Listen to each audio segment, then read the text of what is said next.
Hey, it's Mike Brennan. We're doing another video news update, and we're at the National Modeling and Simulation Coalition annual meeting at the Henry in Dearborn. And I'm with Dr. Virinder Moudgil, who is the president and CEO of Lawrence Technological University.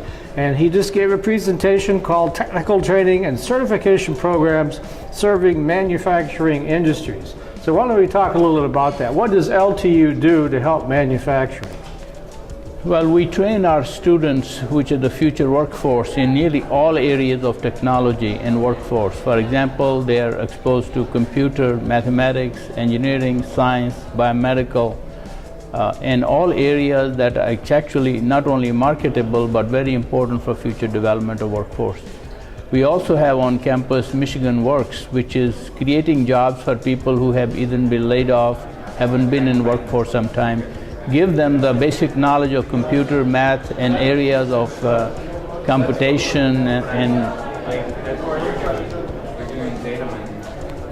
and prime them into so that they can go into a job market. Not all training require a degree. Skills are valued.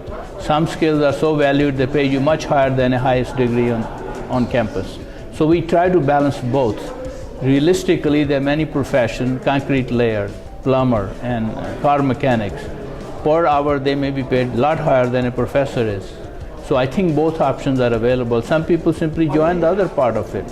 We also have summer camps where we bring children at very young age, expose them the possibilities, particularly make interesting program for them so they are engaged willfully into learning that.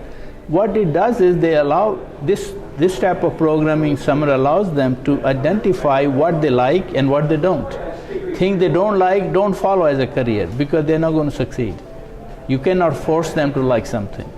But if you make it enough interesting, if they are just neutral, they may say, you know, this is fun, I never realized that. And if you make engineering, technology, robotics fun for them, they are likely to be excited about it. Go home, do projects, come back to do it again. Oftentimes parents sit outside, they say, come on Robert, we got to go home. He said, wait mom, I got to finish it. So if you give them something that is interesting, has educational value, and has future prospects of a job and a career, then you're win-win every day. And that's what Lawrence Tech does. What sort of success rate are you having with your summer camps? I know that's part of your recruitment process. Well, 50% of our summer camp, they come back to the university. This is an amazing success. Wow. Because we create programs that are very thoughtfully developed, they're interesting, and they're attached to a career possibility. It's important for parents. Some of them drive long distance to bring the kid. So we want to make it meaningful experience for them. Okay, what other things are you doing at LTU to develop STEM education awareness and also help the state in manufacturing and other training? Well, we have started the first physical STEM center on campus with a donation from Steve Ballmer. It's called the Marburger STEM Center, named after one of our presidents. In that we had a former director. We put $3.5 million on the table for the city of Detroit, DSP, Detroit Public Schools. The reason it is that we want to support those kids who do not have family resources to come to Lawrence Tech. We give them conveyance to come. We provide them lunch if they come at that time then, and then we send them back with our conveyance. If they happen to go through the system and are able to go to higher education, then we pay scholarship to them to remain in the system.